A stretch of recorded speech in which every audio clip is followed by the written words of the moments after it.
조리개 원리를 설명드리고 하겠습니다. 조리개에는 우리가 DSLR 카메라는 실제 바디와 렌즈가 두 개가 분리되게 되어 있습니다. 분리되게 되어 있는데 렌즈를 보시면은 설명을 좀 디테일하게 한번 드려보겠습니다. 실제 카메라에서 렌즈가 실제 조리개가 저 같은 경우에는 22까지 지금 렌즈가 나와 있는데 이 실제 카메라를 통해 가지고 빛이 들어오는 양을 보면은 바늘 구멍처럼 상당히 적게 되어 있습니다. 빛이 많은 걸 갖다가 우리가 빛을 줄여주는 역할이고요. 그 다음에 셔터막을 갖다가 이렇게 돌려주게 되면은 홀이 즉 셔터막이 열리면서 빛이 많이 들어올 수 있도록 작은 상태에서 커지게 됐습니다. 이게 우리가 지금 제가 손으로 수동으로 이렇게 크게 올렸다 내렸다 이렇게 하지만은 실제 카메라하고 바디하고 연동이 되버려 가지고 카메라에서 모든 지시를 갖다 내리게 되면은 이 렌즈가 같이 빛 조절을 하게 되어 있는 것입니다. 이 빛 조절하는 게 즉 조리개의 빛 양을 조정하는 개념이고요. 두 번째는 셔터 속도인데 카메라에 보시면은 셔터 속도를 여기서 다 조정할 수 있도록 되어 있는데 셔터 속도에 따라 가지고 실제 빛양을 갖다가 차단하는 겁니다. 즉 빛을 많이 카메라 안에 모으기 위해서는 셔터를 많이 열어놓게 되면은 빛이 많이 들어오게 되는 거고 또 셔터를 빨리 끊게 되게 되면은 결론적으로 빛을 차단하는 역할을 하는 그 개념이죠. 그죠? 그 다음에 또 세 번째는 ISO 감도가 있는데 ISO 감도는 빛이 부족할 때 실제 우리가 물론 후레쉬를 쓰면 됩니다. 되지만은 그 후레쉬 쓰는 그 자체가 환경이 안 될 경우에는 실제적으로 ISO 감도를 올려가 쓰는 개념인데 지금부터 그러면은 조리개 원리에 대해 가지고 디테일하게 한번 설명을 한번 드려보도록 하겠습니다.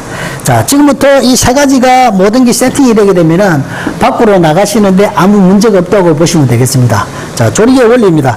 카메라하고 바디하고 이렇게 일단 연결을 해 보도록 하겠습니다. 기존 SLR 카메라에서는 실제 조리개 원리들이 보시면은 요 렌즈 앞에 조리개 값이 쭉 이렇게 나열이 되어 있습니다. 물론 수동으로 조리개 값을 바디 아닌 렌즈에서 조작할 수 있도록 되어 있는데요. 지금 DSLR 전용으로 가면서부터는 렌즈에는 조정할 수 있는 기능이 전혀 없고 모든 것들은 렌즈의 접점을 이용해 가지고 바디에서 컨트롤할 수 있도록 다 되어 있습니다. 그러면은 바디에서 모든 우리가 온한 후에는 조리개 값들을 조정할 수 있는 창들이 보이죠. 이 창에서 모든 걸 조정하게 되어 있는데요. 지금부터 우리가 단순하게 인물과 풍경 사진 두 가지를 나눠 가지고 설명을 한번 드려보면은 간단하게 우리가 일반적으로 보시면은 내가 밖에 나가지고 화창한 날씨에 조리개를 한번 촬영을 한다 보면은 일단은 매뉴얼 모드에서 설명을 한번 드려보겠습니다. 보통 우리가 시작하는 단계는 F 그러니까 조리개 값이 8 그 다음에 125초 이렇게 세팅을 하시면 되고요. 낮 같은 경우에는 ISO 감도 같은 경우는 100으로 하시면 됩니다. 감도가 올라가면 올라갈수록 거칠어지기 때문에 감도 100으로 하시면 될 것 같고요.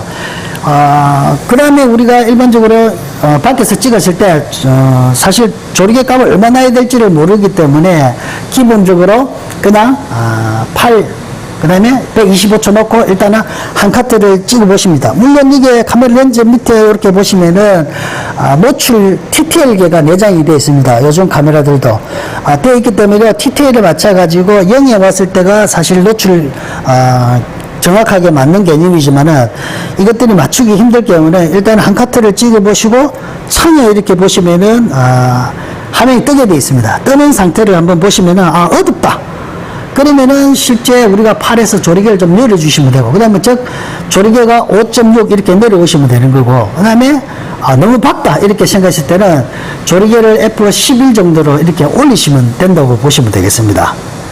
그 다음에, 셔터 속도에 대해서 간단하게 설명을 드리겠습니다. 셔터 속도는 조리개하고 두 개가 뗄래야 뗄 수 없는 상관관계라고 보시면 되는데요. 셔터 속도 같은 경우도 우리가 125초를 기준으로 잡고 있습니다. 125분의 1초 기준을.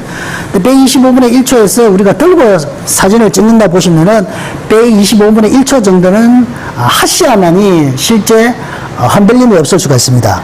주로 작가들이 주로 많이 이용하는 삼각대를 가지고 촬영하시게 되면은 물론 뭐 1초, 30초 이렇게도 다 해도 전혀 문제 없지만은 우리가 워킹 개념에서 사진을 찍는다 보시면은 125초 이하로 내려가게 되면은 사실 사진이 흔들린다고 보시면 되겠습니다. 기본적으로 우리가 남자분들은 잘 아시겠지만 군대 갔을 때 사격을 합니다. 사격할 때 실제적으로 숨을 쉬고 사격을 한다고 생각하시지만은 지금 실제 남자분들은 사격 방아쇠를 당기는 그 순간에는 사격할 때도 숨을 멈춥니다.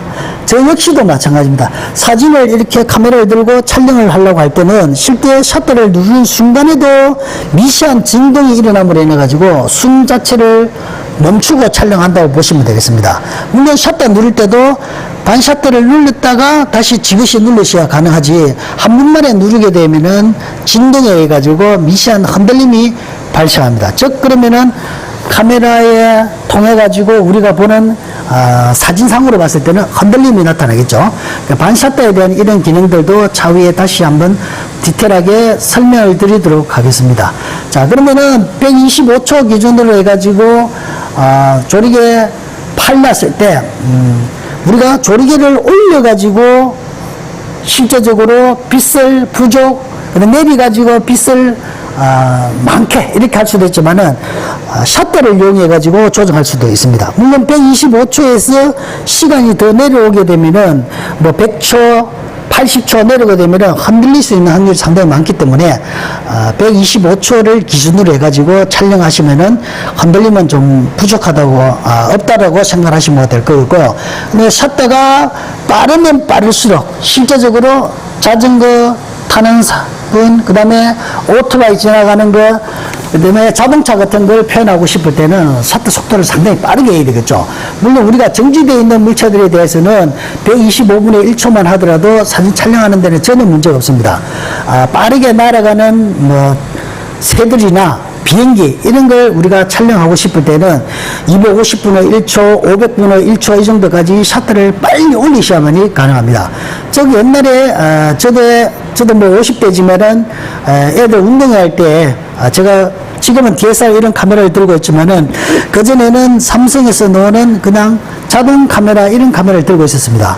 이 애들이 운동할 때 100m 달리기를 할 때 서가 출발하기 전에 선생님이 총을 빵 쏘기 전에 사실 샷터를 눌러야 애가 뛰어가는 게 착 이렇게 잡힐 수가 있는데 실제 총을 쏘고 나서 샷터를 누르게 되면은 벌써 애는 카메라 프레임 앵글에서 없어집니다. 즉 옛날에 넣었던 카메라들은 속도가 조금 늦기 때문에 이 달리는 애 폼을 찍고 싶었는데 어딘가 가버리고 없죠. 요거는 조금 부족한 상태인데 지금 같은 경우는 셔터 스피드를 높이게 되면 높일수록 모든 움직이는 물체들을 빨리 추적을 해가지고 촬영할 수 있기 때문에 기본적으로 우리가 촬영하실 때는 사물을 표현하고자 하는 사물의 속도에 따라 가지고 카메라 속도도 올리시면 되겠습니다. 반대로 우리가 중요한 작품을 이렇게 촬영하고 싶고 그 다음에 미시하게 시간을 투자하고 싶을 때는 삼각대를 놓고 촬영해야 되겠죠. 그죠? 우리가 보통 사진을 찍었을 때 끌고 워킹 개념으로 많이 찍고 있지만은 그런 개념보다는 실제 하나하나의 소중한 작품을 찍었을 때는 삼각대를 놓고 하나 정성 들여 가지고 촬영하는 게 기본 원칙으로 보시면 되겠습니다. 자, 그러면 좀 이해가 가시나요? 부족한 부분에 대해서는 차후에 다시 한 번 더 다른 모드하고 설명을 해가지고 연계해가지고 설명을 또 드리도록 하겠습니다. 자, 그러면 ISO 감도에 대해서 설명을 드리겠습니다. ISO 감도가 DSLR 카메라에서는 감도 설정하는 기능이 없었는데 DSLR 카메라로 감으로 인해 가지고 감도 설정하는 자체가 바디에 내장이 됐는데요. 자, 그러면은 옛날에는 어떻게 했을까요? 감도를 올려야 되는데 할 수 있는 방법이 없었습니다. 그러면은 후레쉬를 썼겠죠, 기본적으로. 그죠? 근데 후레쉬를 썼는데 후레쉬가 또 안 가져가는 경우가 있을 수 있습니다. 그때는 저도 역시 필름 시대입니다. 필름으로 촬영할 때는 필름에 보시면은 ISO 감도라는 게 표현이 됐습니다. 보통 우리가 실제 필름의 후지에서 오토 200이라는 후지가 대히트를 했습니다. 그 당시에는 이런 삼성에서는 자동 카메라 시절입니다. 그죠? 여기서도 보시면은 자동 카메라 안에 보시면은 여기 하나 들어있네요. 필름이 이렇게 있죠. 자, 한번 옛날 거지만 제가 들어있는 거 빼보도록 하겠습니다. 필름이 들어있는데요. 보시면은 24카트 200 적혀 있습니다. 보이시나요? 네, 여기 ISO 감도입니다. 우리가 아무 생각 없이 사실 요걸 그냥 마트에 가거나 사진관에 가면은 사장님이 주시는 그 개념들을 받아가지고 썼었는데, 지금 DSLR 카메라에서 공부를 하시게 되면은, 카메라의 ISO 감도 설정하는 게 옛날 SLR 카메라에서는 필름에 이렇게 설정되어 있는 게 보이십니다. 필름에 100도 있고 200도 있고 배수로 올라가는데 400, 800, 1600 이렇게 표현이 됩니다. 아마 여러분들은 200, 400 정도까지는 써보시라고 판단하는데, 보통 200에서 많이 썼었죠. 빛이 부족할 때. 기존의 어떤 자동 카메라에는 사실 렌즈가 상당히 적고, 지금 DSLR 카메라는 보시면은 렌즈가 뭐 직경이 파이 77, 지금 현재는 82까지 나와가지고 직경이 다 틀리죠. 그죠? 틀리는데 기존에 있던 조그마한 렌즈에 들어오는 빛을 이용해가지고 하기 때문에 부족한 걸 보충하기 위해서 필름에 감도가 들어가십니다. 필름도 입자가 보시면은 감도가 높으면 높을수록 기본적으로 상당히 거칠다고 보시면 됩니다. 즉 감도 100짜리는 잔잔한 밀가루 반죽을 해가지고 필름을 만들었다고 보시면 되고, 감도 200짜리는 잔잔한 모래 입자로 해가지고 필름을 만들었다고 보시면 되고, 400짜리 같은 경우는 잔잔한 돌을 가지고 만들었다고 보시면 됩니다. 즉 빛이 필름에 이렇게 흡수될 때 우리가 봤을 때 흡수되는 양은 뭐 밀가루 반죽보다는 잔잔한 모래 사이에 빛이 스며드는 물이라고 봐서, 빛이 물이라고 표현해보면 스며드는 게 빠르겠죠. 그것처럼 빛이 필름에 빨리 반응하기 위해 가지고 감도를 이렇게 높였다고 보시면 됩니다. 근데 저 필름에서는 이렇게 표현이 되고요. 자, 카메라도 보시면은 지금 현재 모두에 보시면은 액정 화면에 통해 가지고 감도들이 이렇게 설정이 되어 있습니다. 지금 보통 위에 보이는 이런 메뉴들이 퀵 메뉴라고 부르는데요. 우리가 퀵 서비스처럼 퀵입니다. 빠르게 우리가 설정할 수 있는 기능들은 바디 상체 위에 이렇게 표현이 되어 있습니다. 여기 보시면은 저거 같은 경우도 ISO 감도 해가지고 이렇게 바로 버튼을 누르게 되면은 ISO 감도가 오게 됐습니다. 그 감도에 올리게 되면은, 저 같은 경우는 지금 현재 물론 100이 기본인데 밑으로 내게 되면은 50 이런 식으로 내려가게 됩니다.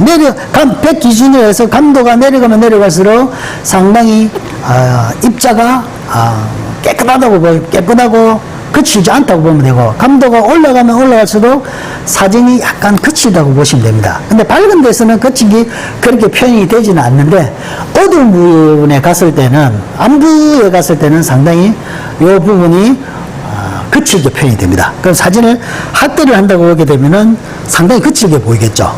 이런 걸 감수하게 돼가지고 카메라에서는 대부분은 감도 100을 선호를 원칙으로 하고 있습니다. 빛이 부족할 때는 어쩔 수 없지만은 기본적으로 빛이 어느 정도 들어왔을 때는 감도 100이 원칙이고, 삼각대를 놓게 하게 되면은 우리가 보통 시간을 갖다가 뭐 절차 따라 주더라도 별 문제가 없기 때문에 최대한 감도를 낮춥니다. 저도 뭐 장노출을 사진을 찍고 다양한 촬영들을 하고 스튜디오에서도 촬영을 하고 있지만은, 감도가 올라가면 올라갈수록 우리가 시간이나 조리기는 높일 수 있는 반면에, 대신 나중에 결과물을 봤을 때는 상당히 거칠어지는 상태가 나타나기 때문에 감도는 100으로 세팅하는 게 좋겠죠. 그죠? 그러면 우리가 낮에는 기본적으로 감도는 100 정도로 하시면 되고, 그 다음에 해가 지거나 밤 어두운 상태에서 빛이 부족할 때가 있습니다. 즉 나는 사진을 찍어야 되는데 카메라를 갖다가 세팅을 해보니까 기본적으로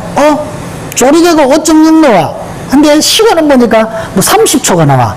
3000분의 30분의 1초가 나온다면은 우리가 이걸 카메라 들고 셔터를 누르게 되면은 진동이 있거나 아니면은 무조건 흔들린다 보시게 되겠습니다. 그러면 우리가 125분의 1초에 샷다가 떨어지는 속도는 철커덕 이런 개념인데, 이 샷다가 느리면 느릴수록 철커덕, 철커덕, 철커덕, 철커덕 이런 개념이기 때문에 샷다가 다치는 그 순간까지 실제적으로 촬영을 하고 있다고 보시면 되기 때문에 흔들린다고 보시면 되겠죠. 그죠? 그러면 125초 이하가 내려갈 때는 실제적으로 모든 사진들이 삼각대를 놓지 않으면은 미세한 진동에 의해 가지고 흔들린다고 보시면 되기 때문에 제 생각에는 기본적으로 아이스 감도를 올리셔가지고 촬영하는 게 하나라도 흔들리지 않고 우리가 사진을 원하는 결과물을 얻을 수 있다고 보시면 되겠습니다. 물론 카메라 바디 위에 외장형 프레시를 장착하면 되는 경우도 있습니다. 이 같은 경우는 우리가 물론 프레시를 가지고 갔을 때인데, 가지고 가지 않거나 당장 순간에 의해 가지고 후레쉬도 썼을 때 좋을 수도 있고 나쁠 수도 있습니다. 실제적으로. 이렇기 때문에 그런 부분에 대해서는 후레쉬를 안 가져갔을 때 아이스 감도를 높이는 방법이 있다고 보시면 되겠습니다. 자, 그럼 다시 한번 정리를 해 보시면요, 제가 조금 전에 촬영 나가기 전에 3단계를 말씀을 드렸는데, 준비해야 되는 거 조리개, 첫 번째 조리개, 두 번째 샷터 속도, 세 번째 아이소 감도, 이 3가지를 설정을 드렸는데, 우리가 이 카메라에서 이 3가지만 정확하게 설정을 하고 사용할 수가 있다고 보시면은 밖에 나가가지고 실제 멋진 사진들을 우리가 원하는 사진들을 갖다가 표현할 수 있다고 보시면 되겠습니다. 그 다음에 다음 시간에는 오늘 이렇게 3가지를 갖다가 설명을 드렸는데, 차후 다음에는 조리개 원리에 대해서 조금 더 설명을 드리겠지만은, 기본적으로 우리가 밖에 나가게 되면은 정확한 초점이 맞아야 사진이 기능을 할 수가 있습니다. 정확한 초점 맞추기에 대해 가지고 다음번에는 강의를 할 수도 있도록 하겠습니다. 감사합니다. 사진작가 김동철이었습니다. 다음에 뵙겠습니다.